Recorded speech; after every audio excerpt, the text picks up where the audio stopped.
Hello and welcome to the Rockies Now podcast. We are a Colorado Rockies podcast, a part of the Elevated Pulse Sports Network. I am Steven, your host, along with Sarah and Tom for the ride tonight. Guys, how are we doing? And we got some breaking news that we'll share. But first of all, how you guys doing? Doing good. It's Yeah. raining over here finally. I know, right? This past week, it's been raining here in Colorado like nonstop. And fortunately, it's starting to clear out, but we still have a drought here, guys. But last couple of days, I'm like, are we living in Seattle or what? You know? A lot of rain delays for the Rockies this week. Oof, We've been yeah, on that was fire fun. out here, so Yeah, we're yeah. happy to see some rain. We'll take that. Tom, how are you doing? Doing real good. Just another day, another dollar, another off day for the White Sox, but a late one for the Rockies out in Arizona. Yeah, we got a game in like 15 minutes or so. First pitch in Arizona. We'll talk about that right after we talk about a couple other things right at the end of tonight's show. But first of all, Tom, you got a trivia question in honor of Charlie Blackmon. We'll talk about Charlie after the trivia question, give you guys breaking news on that. But Tom, why don't you give us those trivia questions that I am definitely fearful of. All right, well, in honor of Charlie Blackmon making history, I decided to give him two questions because we love Chuck Nazi, and so here it is. So here, right. And no matter how you guys can answer this, you guys can flip it either way. So Charlie is a four-time All-Star. Can the two of you name what years he was an All-Star? 2018. All right, that's one. Sarah, do you have another one? 17. That's two. Okay. I'm gonna feel so stupid. I'm trying to think. 2016 was in San Diego. Yes, it was. And then 2015 was Cincinnati. Let's go. Was he in 2015, right? No. No. Okay. Because I thought he was with DJ Nolan. Yeah. Did we have an All-Star game in 2020? We didn't, did we? We didn't. No, I was going to say no. Okay. That year, I try to forget that year. Same. 21? No, he was not at Coors Field. Remember, it was only German Marquez. Oh, that's right. That's right. That was the year it moved to Coors Field. So 19? Yes, 19 in Cleveland. Oh, that's right. You're missing one. Wasn't 16? No, not 16 in San Diego. Oh, I know. 2014, Minnesota. You're right, 2014. I was going to say a process of elimination through his career. That was his first year of his beard. I remember people liked his beard at the All-Star game. I'll never forget that. That was his first season in which he played over 100 games. You remember in 11, he played 27. 2012, he played 42. 13, he played 82. And then 14, he played 154. He became the full-time center fielder. I just remember that interview they did with him during that one All-Star game where he was talking about how lonely he gets in the outfield and he likes to watch TV and all that. That was the moment. Like, I already liked Chuck, but that was the moment that I was like, I love this guy. That was in 19 in Cleveland. Yes, correct. When he was out in the outfield. Okay, and here's your part two questions. So, as you know, Charlie Blackmon did, of course, play baseball in high school, and he played for two different colleges, but he was drafted 3 times. Can you tell me the three teams? Can you tell me the 3 different teams that drafted him? I think one of them is the Braves. I think one of them is the Braves, right? Okay, Braves is a no, but Sarah got Red Sox. So to give you the background, in 2004, he was drafted in the in 2005, he was drafted in the 20th round by the Boston Red Sox, but chose to stay in college. So you're missing 2. He was drafted 2 more times. I was hoping you were going to ask the colleges because I was like, Young Harris. do that for bonus points. Here you got Young Harris. That was right. He was drafted. Young Harris and Georgia Tech. Yep, Young Harris, 2005 by the Boston Red Sox in the 20th round. You got 2 more to guess. 2 other teams. One of them's obvious. The Rockies. So. Correct. Yeah. That was in 2008. He was drafted in the 2nd round by the Rockies out of Georgia Tech. Georgia Tech. So you're missing one more. Oh man, my daughter was asking something about when he was drafted, and I was telling her all 3 teams, and now I can't remember. So here's your hint. 2008, he was drafted, of course, by the Rockies. 05 by by the Red Sox. He was drafted once again before that. Ooh, wow. Was it the Tigers? Good guess, but no. Same division? No. Oh, okay. So it sounds like it's American League team. It's not the Yankees, is it? No. Okay. I don't think they were ever on his radar. He was ever on their radar. Was it the Twins? No, at this time, the two teams Brewers. you guess at that. Say again. The Brewers. No, the teams you guys just guessed were already set with their outfield depth at the time. Ooh, this is challenging. So it's American League team? No. Right? No. Oh. National League. Okay. So that knocks it down by 15. I don't think it's the Cubs. The Cubs were already set. I feel like. They had a It pretty wasn't the Dodgers. In the mid 2000s, the Cubs had a pretty good system of outfielders. I'm just gonna throw this one out here. It wasn't the Padres because it's just so funny how no, it's not okay. Was it which division? You're on the wrong side of the country. Oh, so it's got to be East. Phillies. Good guess, but no. Mets. No, you're dancing around. Nationals. You're dancing around it. You're still Marlins. Marlins. Marlins. Yes. Oh my god. Oh, that's right. Yeah. Dang in 2004, Charlie was drafted out of North Gwinnett High School in Swanee, Georgia, in the 28th round by the Florida Marlins. Florida Marlins, yeah. Miami Marlins. Shoot! Wow, that's crazy. So to recap the answers, in 2004, Charlie Blackmon was drafted by the Florida Marlins in the 28th round. 2005, he was drafted by the Red Sox in the 20th round, and then he stayed in school for a couple more years, and then he was drafted in 2008 out of Georgia Tech by the Rockies in the second round. I was just thinking this. Imagine the Marlins, when they had Stanton and Justin Bour and Yelich, and imagine if they would have had Charlie Blackmon in that lineup. I still don't think they would have made the playoffs, but they would have been a much more exciting team. Well, they were already exciting during that decade. There's also no guarantee Charlie would have still made it to the majors. It's true. No. I mean, because he did mature. Because when you stay in college, you tend to somewhat mature as a hitter. Maybe he did mature more. So there's no guarantee he would have made the majors. But yeah, he was with he was drafted by the Red Sox, and this was you said in 05. So this is like before the 07 World Series. That's crazy to think about. But yeah, Charlie's an old man. But like, if you've seen pictures of Charlie, he looks like he still hit. I mean, he cut his hair and everything, which I like. But like, the guy could still hit. He just can't run. I can't run or can't field. No offense to Charlie, but yeah. But hey, you know what, guys? He's a pretty good player. Because yesterday, was it yesterday or the day before, voting started over at our good friends that will be pretty good on their Instagram page. They were able to collab with us on our Instagram. Go check us out on Instagram.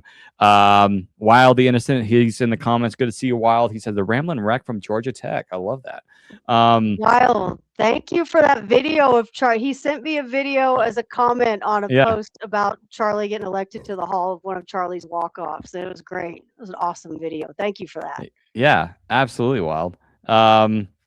Yeah, no, so we've been able to do that, but guys, it's incredible. And I think, was it Sarah? You said it was. Last time I checked, it was. I think I got the number wrong. It was like 80,000, but you said 87,000. Over 87,000 votes in 24 hours. Which is definitely a new record over at their page in terms of voting. They've had multiple players inducted. I think it's like up to 70 something now. He's the 72nd. Yeah, but dude, it's awesome. Happy for Charlie. Of course, he's not on social media hardly at all, but hopefully he can see that. But it's incredible. I mean, he's probably the most, I think the most unanimous player to be voted into the Hall of Pretty Good. So that tells you something. I mean, like I agree with a lot of the people that commented saying that, he's the most obvious Pretty Good player of all time. Some people were saying, he's borderline Hall of Famer. I don't think so, just because I don't think it's there quite yet, but it's definitely where you could have a case where maybe if he would have had more of not a longer career, but maybe, more of a higher numbers in some of his, especially his The last few years. injuries at the Yeah. end kind of killed that for him. But I mean, I think if you put him on a ballot, he'd at least get a couple votes just out of respect, Yeah, kind of like they did. 100%. Yeah. Somebody did with Nick Markakis last year. Yeah. But yeah, they said that he got over 20,000 votes in the first hour. That had never been done before. The Wow. highest number of votes was D. Strange Gordon, and he beat that by over 30,000. Like That's that, crazy. and of Yeah. course there was that 1%. I Yeah. was just over there the- going, I am the- unreasonably angry about this, especially people that Yeah. were giving their reasons, and I was like, no, that's stupid. Yeah, I'm a What are you Mariners doing? fan, and I don't feel comfortable like picking him over my D. I'm like, dude, you don't know ball. No offense, You but you didn't don't know sign ball. something for me. Boo-hoo. Yeah, it's just like, yeah. To give the official count, according to the page, Charlie received 54,600 votes in the first day. That did beat D. Gordon's record for the 24-hour period, and in total, he received over 82,500 votes in total. He was the second player with pretty unanimous, meaning 99% in Hall of Pretty Good history. They did update that later because they had it at 82,500, and then they posted something else that said he had over 87,000. Yes, I just see that too. That was the last number I saw. Wild asked, does he get over the 5% to stay on if he gets on the Hall of Fame ballot? I don't think he does. Yeah, you're gonna have, unfortunately, you're gonna have those New York writers saying, well, even then, like, no offense to Charlie, but like, if I was a writer, I am biased, but I wouldn't be biased to say, hey, he's a Hall of Fame player. I just think, again, he belongs where he belongs in the Hall of to pretty good.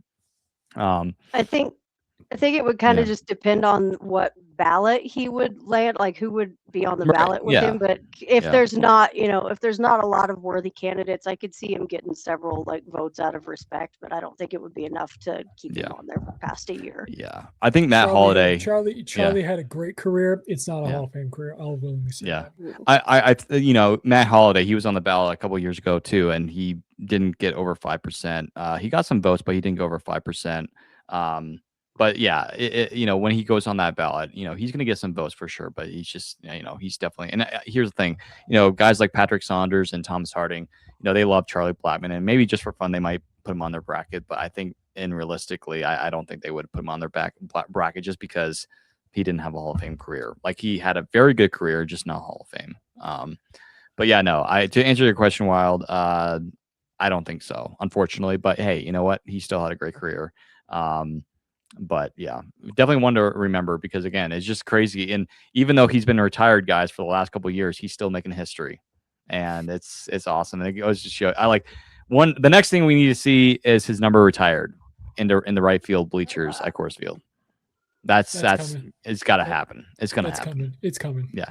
And so I hope they do an announcement like later this year. Hopefully, hey, maybe all this stuff will get caught up in social media, and hopefully, maybe the post will find itself on Rockies TV tonight.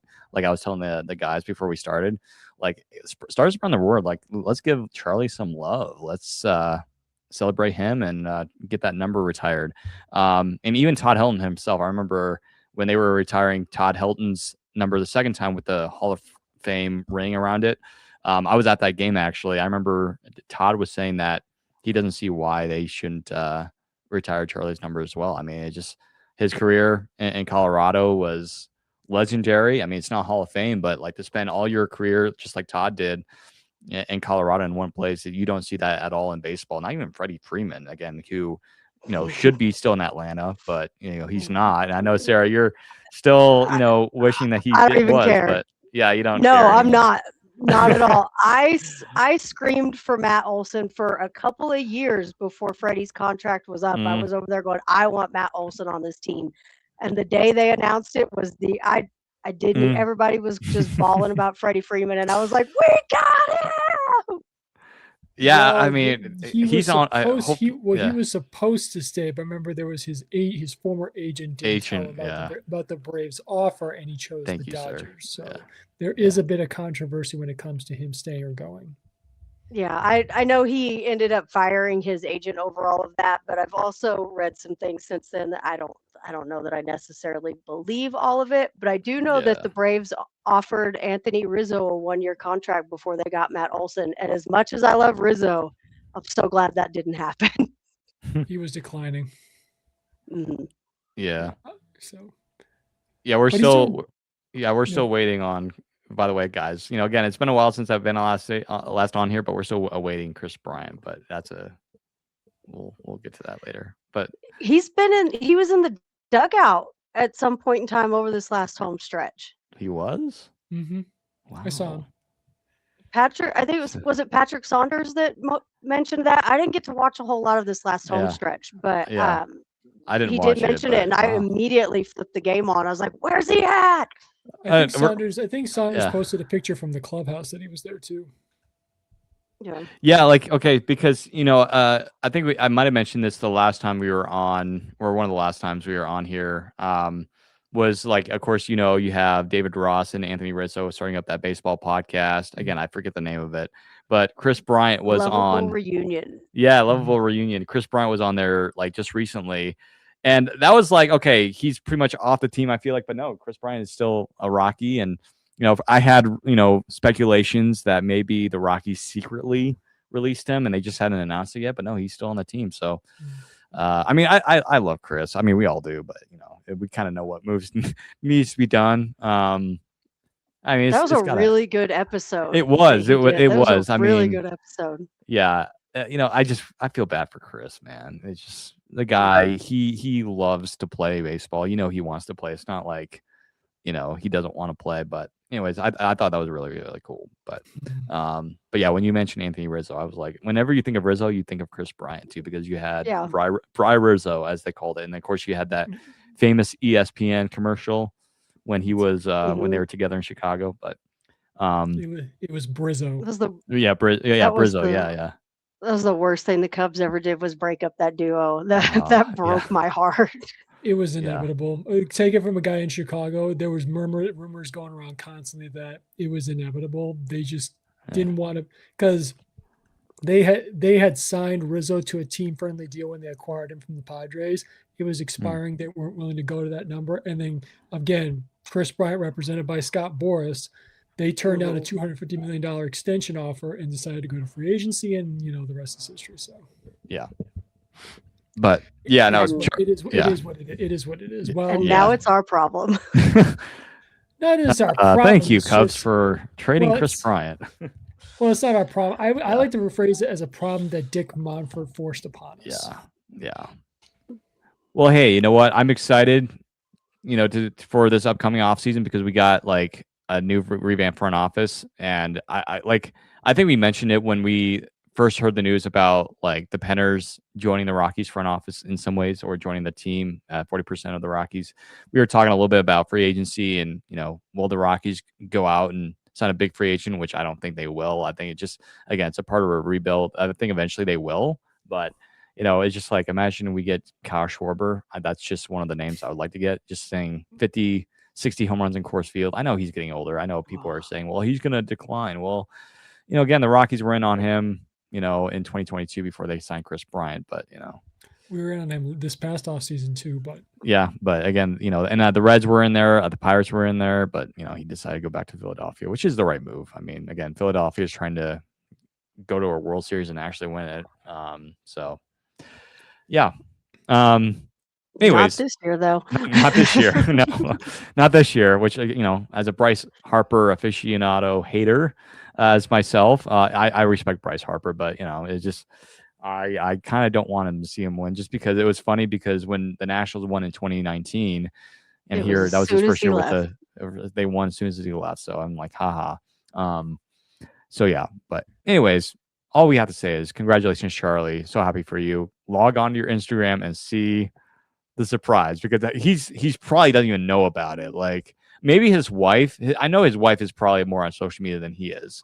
And so she is. She might be like, hey babe, you're part of the Hall of Pretty Good. And he's like, what now? Well, what is that?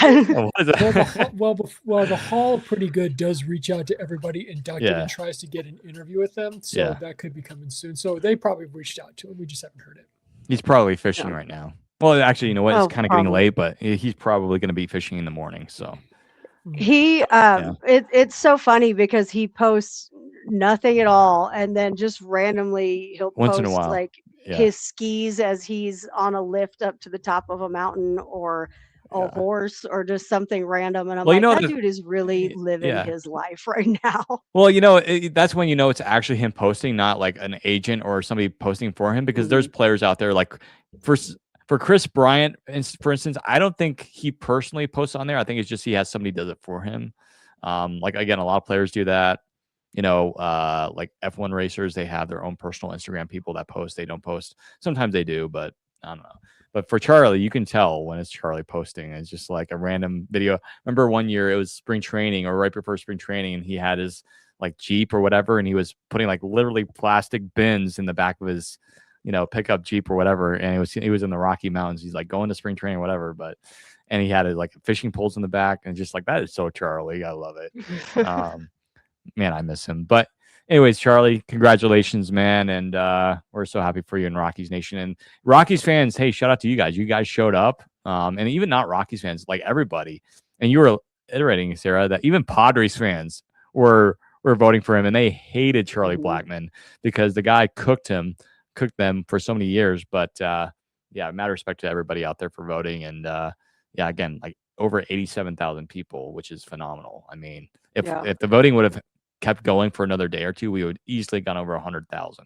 Oh, which is so I was hoping that he was going to hit it before the 24 hours. But I have a friend that's a Twins fan, and I saw her comment in there. It was like easy yes, and I was like, yeah, that's my girl. Thank you.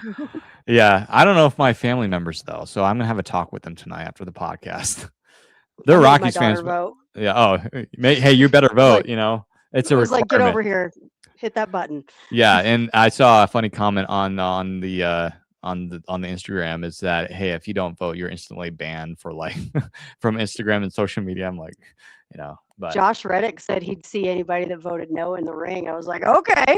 And then who was it? John Axford on Twitter. I think it was on Twitter, was like, how can you say no to the guy? Like, I forget how he worded it, but like, John Axford's airplane seat buddy or whatever. Yeah. 2015. Yeah. Man, John Axford. He had one, I think he spent, was it 1 or 2 full years with us? I think it was 1 year. But he had one half of the year where John Axford was elite, and then the other half was just like down the drain horrible. What happened? Yeah. But yeah, it was just so awesome to see the baseball community come together and root on Charlie. But Josh Reddick, that never teammates with Charlie, but here rooting him on. So I thought that was really cool. Okay, let's get into some roster moves. It's been busy here in the Rockies world. Obviously, the other day, the most notable move that was made was Blaine Krim. There we go. Blaine Krim, DFA, not a huge surprise there. Really not a spot for him on the roster. You have TJ Rumfield, who is comfortably at first base. So that not a huge surprise there. And then you had Tyler Freeman. He was on the paternity list for a few days. He's back. And then today, obviously, kind of a interesting. Well, then Jordan Beck, he went on the IL with they said a hamstring injury, which is kind of funny because we were talking earlier. It's just like, when did that happen? Because he's been on the bench quite a bit because of his poor performance. So he's on the IL. Wolford came up on that transaction. Yeah, and is he still up or is he back down? He's still up. Okay, he just hasn't played. Yeah, we'll see. But then today we had news that Chad Stevens is up for the first time. Guys, is this his MLB debut or no? I don't think it is. Ooh, I would have to go look, because he's been around the barnyard for a while. I feel like we got Wild here doing the walk-up song here for Charlie. Love it. I just want to say it is not. He made his debut last season with the Angels. Okay, so this is not his major league debut. Okay. He played 5 games last year. He played 5 games last year for them. Any hits? 2. Oh, okay. Man, unfortunate. I was hoping he was getting 2 hits, 1 run. It was just 2 singles. Hey, he get his first home run tonight. Yeah, he's got like a 39 game on base streak going, so I was not shocked at all. Like, yeah, he's been tearing it up in Albuquerque. Yeah. Yeah, in total it's 46 games, but it's 39 I think the first part of that 46 was with the Angels organization, and then the rest of that has been it's the record in Albuquerque, but he has absolutely been on fire down there. Yeah. Which the only thing that surprised me about Blaine Crim, because even though there's not really a spot for him, is he's been really solid in Albuquerque as well. He's been hitting a lot of home runs, making a lot of contact, driving in a lot of runs. I'm surprised that they went the DFA route rather than maybe trying to pull some kind of trade there. Maybe like I know some people were commenting too. I saw one or two of them saying, why not Veen or Condon? Well, again, Condon has cooled down quite a bit. And not saying that we didn't want this to happen, but I remember Tom and I, we were talking about this. This was like a month or two ago, how everybody was like, hey, call Condon up right now. It's just like, guys, he literally had just started in AAA. He's going to cool down. We don't want it to happen, but he's going to cool down, and he just needs, in some ways, he needs a cool down in AAA, because that what makes, it helps the hitter out. And, you need to go through these tough times in AAA. You just can't call him up a couple weeks up there and then just immediately get faced with guys are throwing 101, 102 miles per hour at you. So, it makes sense. I know Zach Veen, he's doing a lot better now. He's starting to make good contact, getting on base and everything. But yeah, no, it makes sense. And again, this is just, this is not like permanent, obviously, but it's just one of those moves that had to happen. But again, this is a move that needed to happen. I mean, Stevens has been raking in Albuquerque, so why not give him a cup of coffee? No, yeah, to your point about Charlie, Condon, it is the thing. He was tearing it up, but you need to understand hitters, in my opinion, here's the thing. Do you want the player to go through struggles in AAA first, or do it in the majors? In the majors, he's going to experience way more, because you point out, not only are you going to see more triple-digit fastballs on a regular basis, you're going to see sharper breaking balls. And the thing is, and also, Sarah and I talked about this one time, Steve, when you weren't here, there's no everyday spot for him right now, because they're grooming him as a first baseman. TJ Rumfield is there. Left field, I know, is kind of, but to be honest, I don't want to throw him out in a spot where he's going to be totally out of water a little bit, a fish out of water. I'd rather you have to wait till he kind of understands what it's like to go through slumps in AAA and then see these ready, but also wait for an everyday spot to open up, because I'm a huge proponent of not playing guys out of position. When you develop a player at a certain position, that should be his home for his big league career. Again, I can give you numerous examples. Don't do it, please, especially with first baseman. Please don't do that. Do not, please. Well, because Charlie's too important. I really want him to succeed. Sorry. Yeah, no, you're fine. The other side of that is we did that last year, and look what happened. All of these guys. This is, we were calling up whoever we could call. I mean, look at Zach Veen. That is a prime example of what happens when these guys do not get enough at bats down in AAA to really be ready to go against these major league pitchers. And I mean, it was a disaster, to put it lightly. He had a couple of hits, and that was it. He got his first big league home run. He got his first big league hit, and that was all he could do. And within a couple weeks, he was back down there again. And I know that they know that this is part of the process and everything, but when you are so highly touted and you've got all this hype coming around you while you're down in the minors, and you get up to the majors and you just completely bust, that has got to be such a hard mental battle to fight, to go back down there and be like, well, I'm doing fine here. Why can't I get that together up there? Because you're just not ready yet. And this new front office is not going to put those guys through that. And I think what we're seeing right now is, with Beck and Doyle both going on the IL, they're taking this opportunity to kind of play with some of these guys that are hot in AAA and see how they translate, knowing, and they're putting them in a position where you're going to go back down. Sterling Thompson came up, got his first big league hit, did struggle a little bit, but he also knew, I'm only going to be here 3 or 4 days. And I'm sure Chad Stevens probably knows the same thing, that as soon as one of these other guys comes off the IL, you're back down. But it gives them that kind of comfort level to know, hey, I'm not necessarily fighting to stay here, but it does give me a chance to see what I can do right now. Yeah. I mean, It's been, again, I know the Rockies have kind of fallen back to earth a little bit after such a, I feel like, a great start considering where we were last year. They've kind of fallen back to earth, and yet I still, again, I haven't looked at the standings in a while, but guys, correct me if I'm wrong. The Rockies are still not the worst team in baseball. It's the Angels, correct? It is the Yes. Angels. So again, this is already progress. I know it's not like a progress that we necessarily want to hear, but considering where we were last year, guys, I mean, we have I think 19 wins now in the year. Hopefully, we can get win number 20 tonight, which I think we definitely could. It's a bullpen game, which that's one thing. Like the Rockies bullpen has been through so much already this year. It's not even June, and I think the Rockies have been used the second most times in baseball this year, second most used bullpen. I forget who the number one team is, but it's just I think it's the Rays. I think. And here the Rays are doing really well. But but then again, that's how Kevin Cash does things. Yeah, that's how they do it. I mean, they have guys that can literally pitch 9 innings out of the bullpen. they could. But yeah, it's so nice to see. Again, we're already almost at 20 wins, and here last year we didn't have 20 wins until I think it was close to around the All-Star break.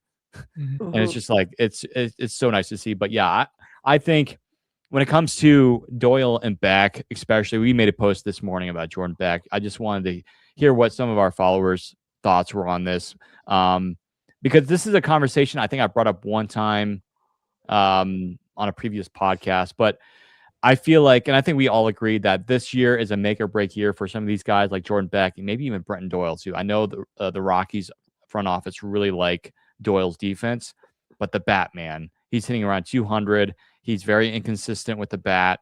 Same thing with Jordan Beck. Jordan Beck is a career 230 something hitter. And Beck has been around, I think, no, Doyle's been around longer, but Beck came up, I think, a year after. But it's just, I feel like this is a make or break year because the Rockies, I think they feel like they're entering that window of like, hey, now we can start maybe competing for a wild card spot. If Beck and Doyle are just not contributing whatsoever, and Tovar, who is starting to heat up a little bit over the last few games and all that, I think we could see a potential. Now, again, Beck still has all of his options left. As a matter of fact, I don't think he's even used any of his options. You can use that, or if they feel like, hey, or one option, yeah. Well, the thing is, and I'm kind of jealous of Tom's White Sox because now they have Drew Romo, who is found his career. I'm like, man, what the heck, But I'm happy change for of Drew. scenery. Change of scenery. Yeah. And you got to give the guys, and we have to give him not just his flowers for that, but also given he was DFA'd 3 times in a matter of 2 months. That's let's go back to the guy. Yeah. Now, the one thing for him I love about seeing him also, he's not, again, we knew this as Rockies fans when he was in our system. He wasn't going to hit for a high average, but the one thing he does, he's got power. He hits from both sides. He walks a lot, but he is a solid defensive catcher. So that's the thing about him. The only thing that a lot of people were complaining about was he can't throw from home to the pitcher's mound correctly. It's just like that was the one thing that everybody was critiquing him about. But it's just like, who's talking about that now? So. But it just, I'm curious to see what happens with the new front office work that they're going to do with Doyle and Beck. Tovar is going to stay here no matter what. Like, you just can't trade him or whatever. But I do think that they're kind of on the hot seat. Yeah. Sorry, real quick to back up Sarah's comment. Jordan Beck has not used any of his options yet. So just to throw that out there. Oh, because he was the player that got sent to AAA when Zach Veen got called up last year. No, according to the current fan graphs, he still has 3 minor league options left. Oh, was he hurt when Jordan Beck Zach Veen got called up? I think it was an IL stint, I believe. Okay. Yeah, I need to go back and check, but yeah, it's just Yeah, go ahead. Sorry. Yeah. I would just I'll just reiterate again, if for those who are just coming in to watch the pod tonight, I just feel like it's make or break for Jordan Beck. Like I know he still has his options left, but still, like you gotta hit, man. Like, I mean, remember his days in Tennessee, and I know we're big Tennessee fans here, especially given Todd Helton and Jordan Beck and Seth Halverson and all those guys. Chase. But yeah, and Chase. Yeah, why did I forget Chase, man? And that's another guy. Chase, he's injured and he's going to be sidelined for like the next month. Oh, At man. least. At least just they are not putting a return on that at all yet. that And sucks. Yeah, And that and sucks. and then Yeah. and also I'm kind of bummed about the Victor Vodnik injury to that ulnar nerve inflammation. mhm. Yeah, like I why- said, it's just like That's why everybody's starting to get injured now. It's just like, oh and for man, people who don't yeah, know, I looked it up. It's in the hand right here, so it has to deal with his grip and his grip sensitivity. So yeah, That makes a lot of sense. That makes a lot of sense. I mean, yeah, Victor's been an absolute liability here lately, and yeah, you just never knew what you were going to get. So something like that makes a lot of sense. If he couldn't grip the ball right. properly or couldn't tell how he was gripping the ball, that explains so much of what was happening with him. Because and he's just to always point it, he's oh sorry, no, sorry, you're go good. ahead, sir. He can, he can be all over the place, but you Yeah. at least knew he was going to be able to battle through it most of the time. Mm. He's a tough guy.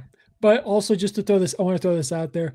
There's 4 guys of the position players we have that have no options. It's Brett Sullivan, Eduardo Julian, Mickey Moniak, and Jake McCarthy. Those are the position players we have on the current roster that don't have any options. Yeah, shout out to Brett Really? Sullivan, So who we could pitched perfectly the other day, right? When we were down 10-0. And Adam in our group chat was like, "Hey, it was a nail biter game tonight." I'm like looking at the 10-0 score at work. I'm like, dude, yeah, what a game, man. But shout out to Brett Sullivan, Rockies catcher legend. Hey, two-way. That's our two-way guy He's our now. guy, If he our could- guy.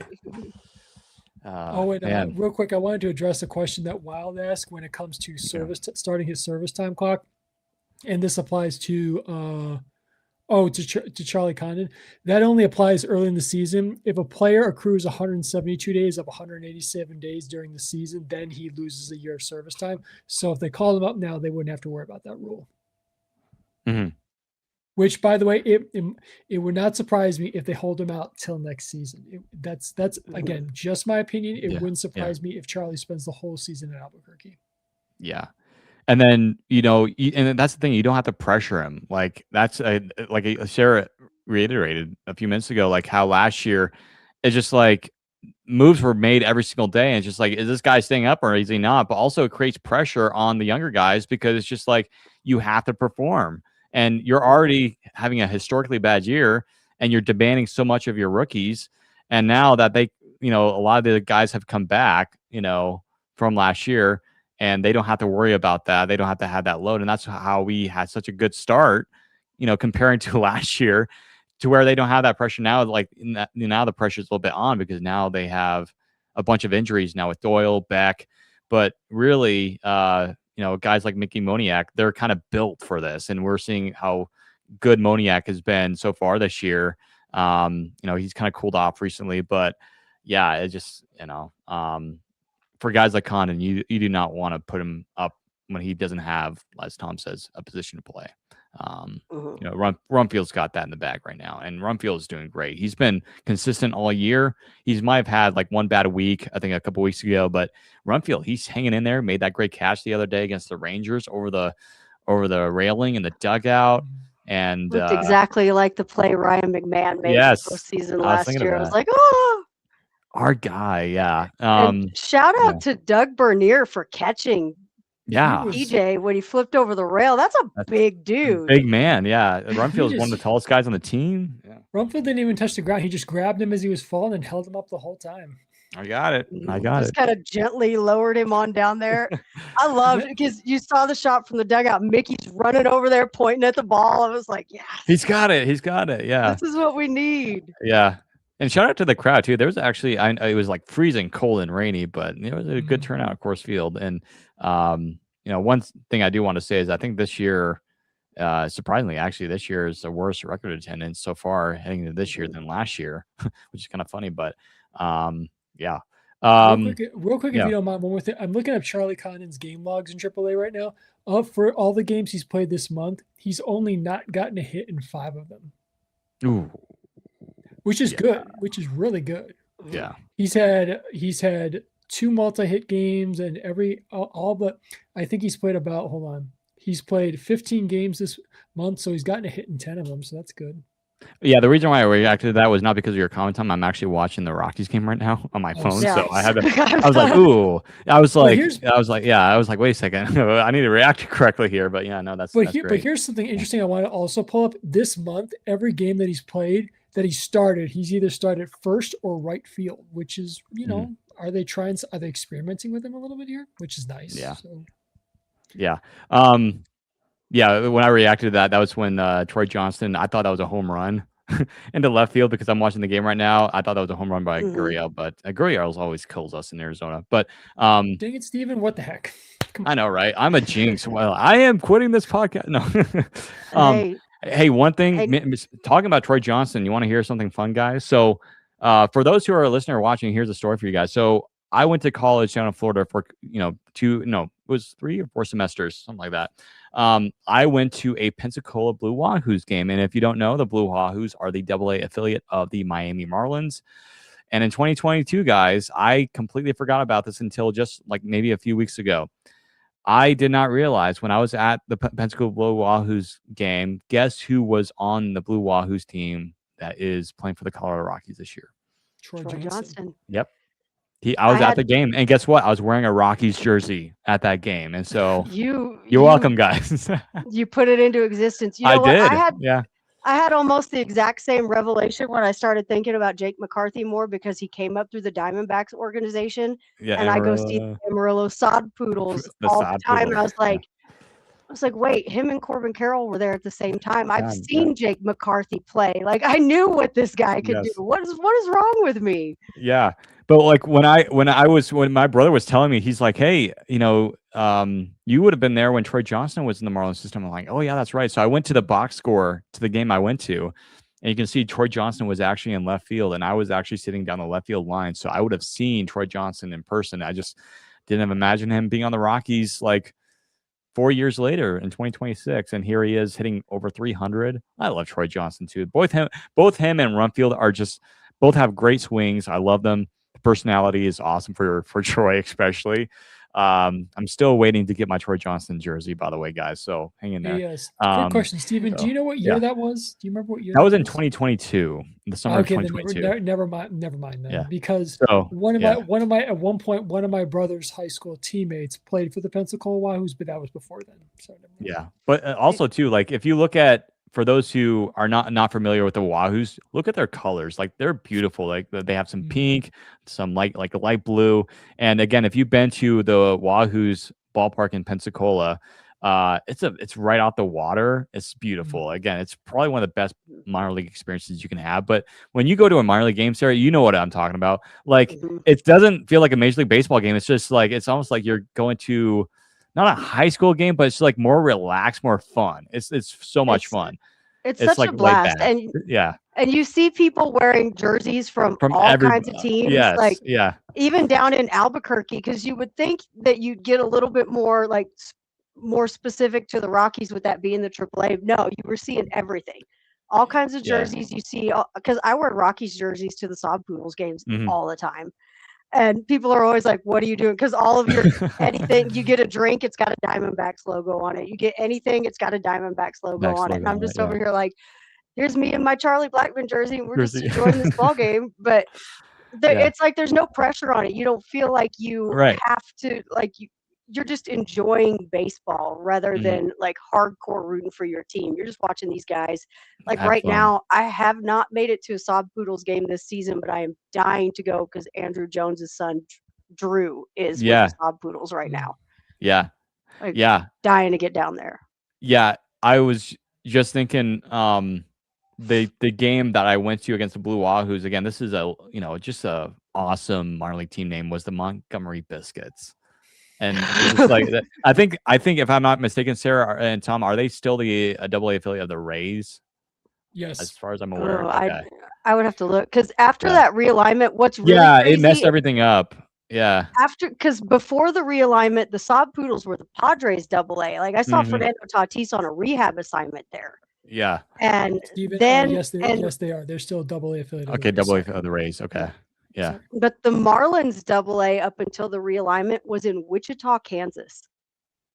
That is so weird. They played the Sod Poodles too. Yeah. So if they hadn't realigned like that, I would have been the one watching Troy Johnston. Well, I do like how they fixed the minor league for the Marlins, especially because if you look at all the Marlins affiliates, they're all like fish or sea like creatures. Like you have the jumbo shrimp. I forget what their single A team is, but it's just I like that. And then of course obviously location is important, but yeah, I just like the Jumbo Shrimp. That's a good name. And then obviously you had the Iowa Cubs as the Iowa Cubbies or whatever, but it just I love it. What about Yeah, the we San need to do Antonio like a Blue? minor league podcast. We need to have like guys from Blake Street Banner or something come on here to talk minor league baseball. But Well, another funny one is the Chihuahuas or the Chihuahua, El Paso, El Paso.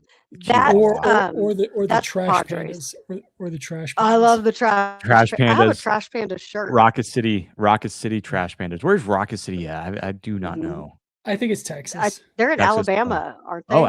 Alabama. Oh, never mind. Yeah, That's I'm a pretty long sure way they're in from Los Alabama. Angeles. Well, But yeah, Yeah, Trash it's Pandas. weird because Go ahead, Sarah. Yeah, sorry. it's weird because you have some organizations like the Braves, their entire farm system is like right in a circle around Atlanta. But then you have like, because the Rockies, you go like Fresno, No. Spokane, And Hartford, Albuquerque, everywhere. and then you've got like the Dodgers AAA is Oklahoma City, Oklahoma. Why? Yeah. Why is the Dodgers farm system Oklahoma City? Like And then that's crazy. Tulsa. That's a beautiful ballpark. And then I think the Tulsa Drillers, I think it's their AA team. Yeah, that's the Dodgers AA. Both teams in Oklahoma. Like, okay. Okay. Well, Steven, here's another funny one for you. The Miami Marlins high A team is the Beloit Skycarps. Skycarps. I love that name. And that sounds like a cap I would have want to buy, a minor league baseball cap I would want to buy, Skycarp. And then, of course, their low A team is the Jupiter Hammerheads. Hammerheads. Oh, yes, Hammerheads, Jupiter. Yeah, that's right, because that's where their spring training facility is at. And then, Sarah, to your point about teams, the White Sox, they're in Chicago, but their AAA team is in Charlotte. The Charlotte Knights. Yeah, that's always so weird to me. Like when they realigned, you would have thought, because they didn't even really move, like the Padres AA didn't even move that far. That's San Antonio now. Like you're not even talking about a major change in distance there.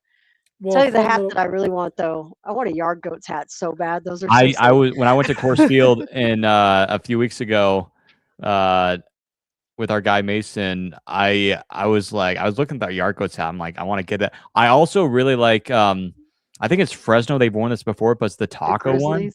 Oh yeah, the one with the I think that's the Fresno Grizzlies like alternate. I wanted to get that just so that like if we ever that the Rockies ever scored 7 runs, I'd wear that hat. It's a good hat. And then yeah, the Yard Goats though, it's just like the green bill. That's my favorite one. I just it's a clean hat.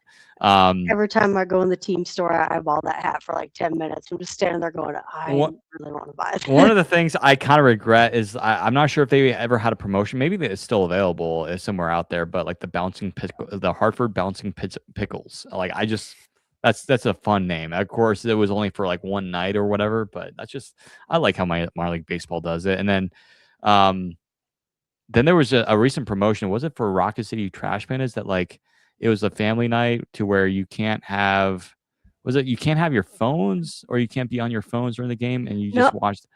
I forget what the promotion was. That was the Louisville Bats. It was the nothing night. Yes, they had no music, no video, no nothing but the organ and the announcer. That was it. I love that. And I watched that game because of course Tolia is with the Louisville Bats right now. Yeah. By the way, congratulations to the Tolias. They have twin girls on the way. Let's go. Toglia twins. I'm so my daughter was so excited. Yeah. Love that for Michael. Yeah. But yeah, like I remember I saw something. I just forgot what team it was, but yeah, it was like no nothing. You just listen to the organ and watch the game, and which is I think really really cool and just kind of unique. You don't get to see that every day. Wild says the wind surge is the fallout from the Denver Bears, and for those who know their Denver sports history, obviously the Denver Bears were basically a pioneer team, and I think if I'm not mistaken, they were like kind of like a affiliate team of the New York Yankees. If you know your history out there. But yeah, like, so that's just a fun fact out there. And then of course the Denver Bears went to the Denver Zephyrs, which I've seen some hats around in Denver, Colorado, like here in Colorado of people wearing Zephyrs stuff, which is like iconic. It's very rare, but it's really, really cool.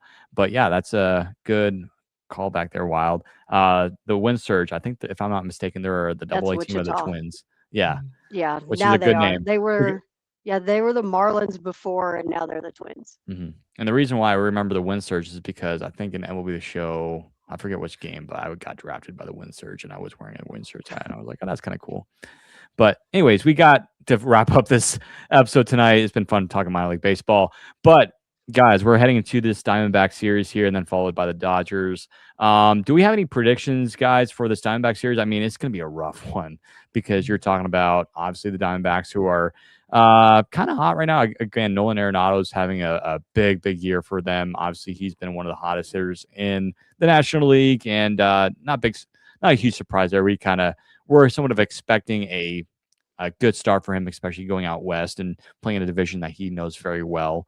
What are we thinking in this series, guys? You know, again, bullpen game today. Zach Agnos is currently pitching. He's doing well so far. Knock on wood. But yeah, I mean, do you think the Rockies can maybe get a couple wins on this road trip out west here? I think 2 to 3 wins is doable. I think it's going to be 2. I think they can definitely take something in there.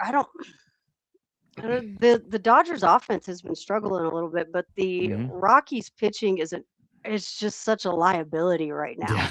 With Chase down, the bullpen seems like they are already just burned. Outside of Senzatella and Hill, it's so hard to have any confidence in anybody that's coming out of there right now. Zach, this is more than I would have thought we were going to get from him. Like when I pulled the game up and we were in the second inning with no score, super happy to see him holding it down there. Yeah, his pitch count is really good, 28 pitches. Yeah, for 3 innings. Yeah, looks good so far. I mean, I wouldn't be surprised to see 2 to 3 wins out of this. I don't know that we'll take a series anywhere, which, I mean, we should have won that series with Texas. That was absolutely heartbreaking. But yeah, I mean, again, the bullpen. Yeah, it's more of like you can blame on injuries, and this is where it's more like, okay, it's the injuries that's been like hurting this Rockies team. It's like the overuse of the bullpen. Well, not overusing, it's just we've had to use the bullpen. And see, that's like the reason why, like, I think we're all, like, most of us, if not all of us, are not like upset where compared to last year. It's just like last year we did everything wrong. This year we're doing things right. It's just like it's not going our way, injuries, and then just not overuse, but like we're using the bullpen quite a bit because we have to. It's just like we kind of are in a situation where we have to, use Zach Agnos as our starter, and we're having to do multiple bullpen games per week. And so considering where we are at right now, and we're not the worst team in baseball, so we'll take that. Yeah, so for me, I'll go with maybe. Unfortunately, I'm going to have to go with series losses in both Arizona and LA. But I do think I'm going to agree with you, Sarah. I think I could see the Rockies getting like 2 wins, which again, I think it's a 7-game road trip, 4 games in Arizona, 3 in LA. I think I'm going to go with the Rockies getting 2 wins here. LA is going to be, obviously the Rockies have historically never played very well in LA, which we all know. And LA usually, again, you have the greatest lineup ever constructed. So I'm going to go with 2 wins. A little bit though. They are, but I think I'm going to go with maybe 2 wins. But if we win more than that, I'll be super happy. Again, LA is struggling. They're kind of reeling in it a little bit. And if I had to pick a team, the Braves or the Dodgers, I'm picking the Braves. They're just every single cylinder. They're firing on all cylinders right now. But again, LA, it's been hard to win there for the Rockies. So I'll go with 2 wins here and go 2-5 on the road trip. But Tom, what do you think? I'm only going to go 1 or 2 wins because thing to point out, not just both teams have a winning record. The Dodgers are dwindling just a little bit. They're still have won 2 in a row.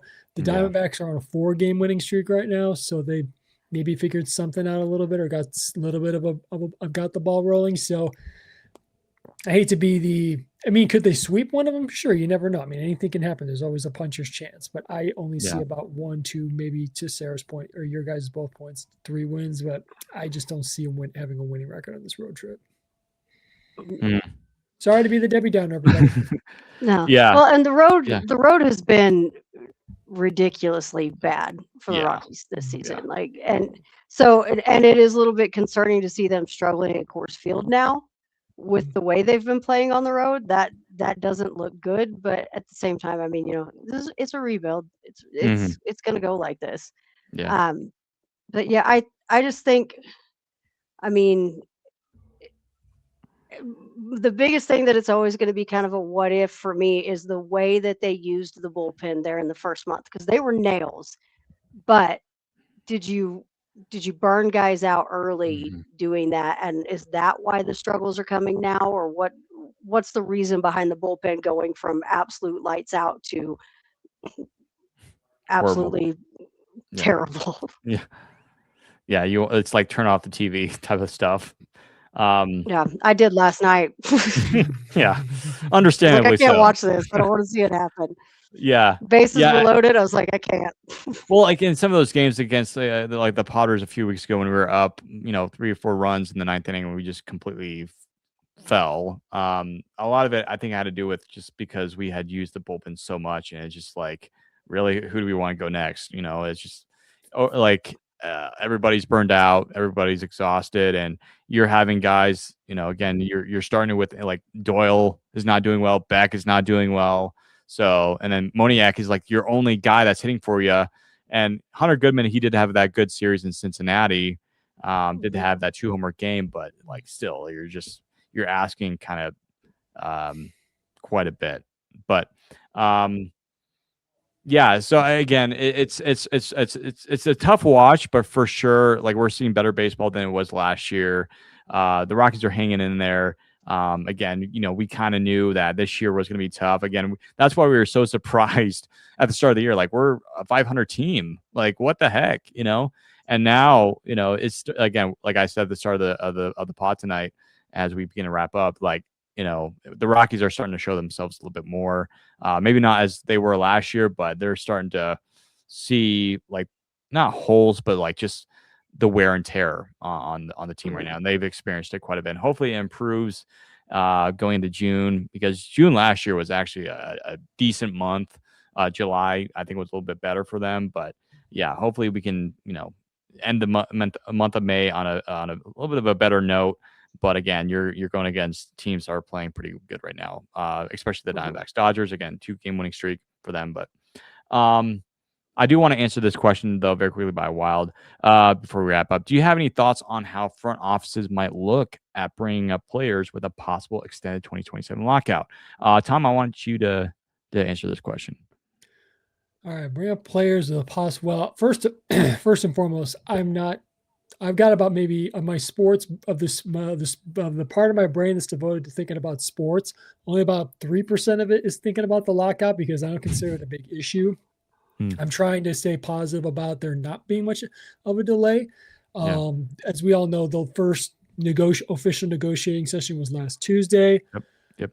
I didn't hear too many rumblings about it, but to answer Wild's question, I don't see it affecting any front offices whatsoever. I do see, kind of similar to what 2022 was, some players are, whether it's a big name free agent or a guy who's going to be a league minimum player, I only see them, some are going to rush, some are going to wait depending on what offers they get or what their representation advises them to go.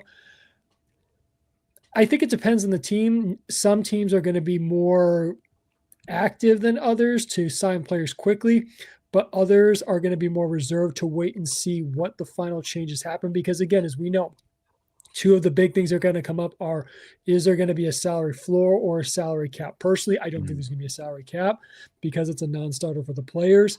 So I think teams, if I can make my prediction right now as to what teams are going to do, I think there's going to be more teams that are going to be reserved when it comes to spending, because like I said, there's not going to be a salary cap, I don't think, but I think there could be changes as far as payroll levels of structure with the luxury tax. There might be a revision to that. The penalties may be reset, they may be adjusted.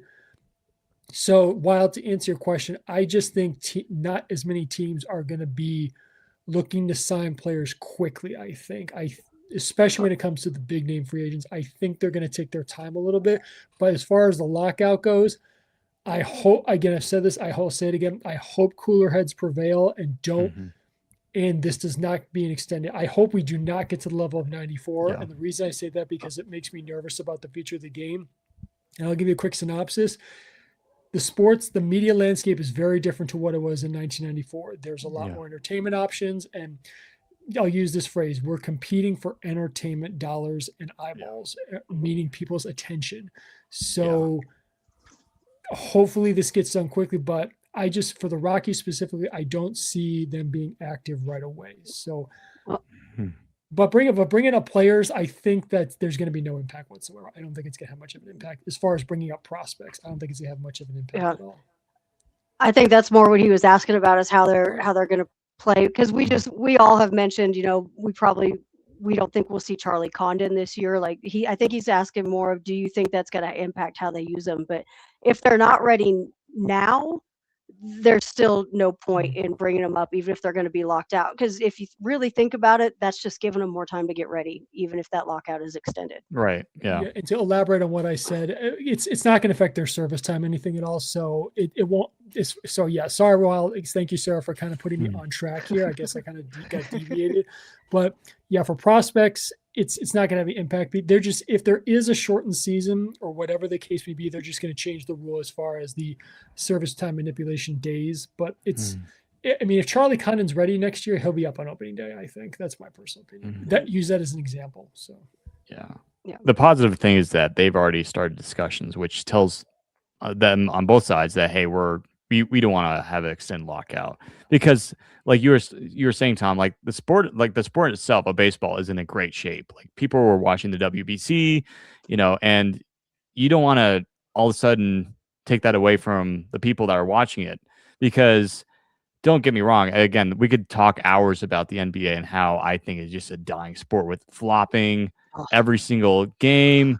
Especially, I'm not going to mention a particular player, which I'm sure a lot of you guys know who I'm talking about, and that just makes me enraged on social media and all that. But like, baseball is on its way up. It's already up, and it's climbing higher right now. But you take baseball away from people in 2027, that's going to hurt the sport. And I'm just happy. Again, I'm going to try to stay positive. I'm just happy they're already starting the discussions, because again, I think they see the intensity that, like, hey, we need to have baseball next year.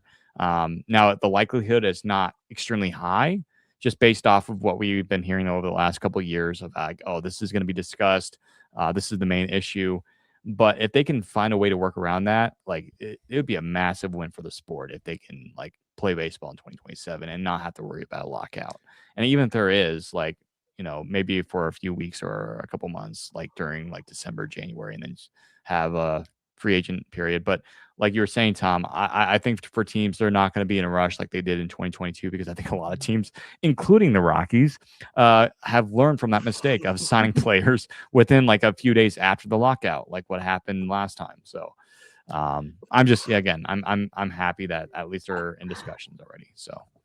Well, no, because also I know the league, hopefully the league realizes, because to your point, Stephen, the revenues for the league are going up year after year, not drastically, but they're going up continuously. And given the rule changes, like the ghost runner in the extra innings, or the pitch clock, or now the ABS system, those are positive changes for the game, not just on duration of game, but also keeping people more engaged when it comes to watching the game. So, and there are going to be some more changes coming, but just not right away. It's just, you can't. And to your point, the last two, I think it might be even 3 World Series have had higher ratings than the NBA Finals, not to the Super Bowl level, but higher than the NBA Finals. So the point is, baseball is really getting a better grip on being the number 2 league, MLB being the number 2 league in sports right now. Yeah. Again, the NFL is up there, and they're going to be king for a while, and probably forever. But the point is, baseball, you got to stay on this trajectory, and a lockout will damper that, because like I said, there's so many more entertainment options out there right now. Yeah. Because I dreaded, sorry, Sarah, but I dreaded when the lockout was going on, because you had to watch games that were 20 years ago. And I'm like, I don't care. I already know the result. It's just like, or during COVID, they were playing the games at 4 o'clock in the morning. I don't want to watch this. And it's just like, and sometimes we had to, because that was only entertainment we had. But yeah, I don't think people want to be doing that during the lockout, guys. Yeah. Just real quick. Speaking of the ABS, have you, Stephen? Were there any ABS challenges at the games you've been to?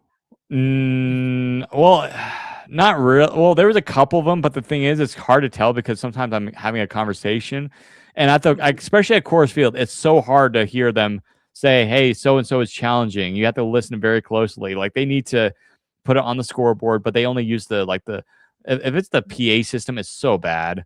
Like for the umpires, I can barely hear them. But the games I've been to, there's been a couple of them, but none of them have been huge. They put the graph on the scoreboard though. Yeah, you can see the graph, but you can't hear them. It's just like, oh, it's a strike. Okay, that has been my favorite thing about being at a game, because whenever the umpire is wrong, the crowd erupts. You would think somebody hit a grand slam. It's so loud and it's so much fun. And I know there's a lot of people that hate the ABS because the human element. But it's been so much fun. Well, I know there's one umpire. He's happy that he's retired because of this. He would get booed. I'll say Angel Hernandez would get booed mercilessly over this. Oh man, because he'd be wrong so many times. I mean, but the ABS has been so fun. Yeah, I agree. Especially if he got tapped for those ridiculous calls he made in the Rangers Astro game 2 years ago. Just 3 cutters, 4 or 5 inches off the plate. Come on.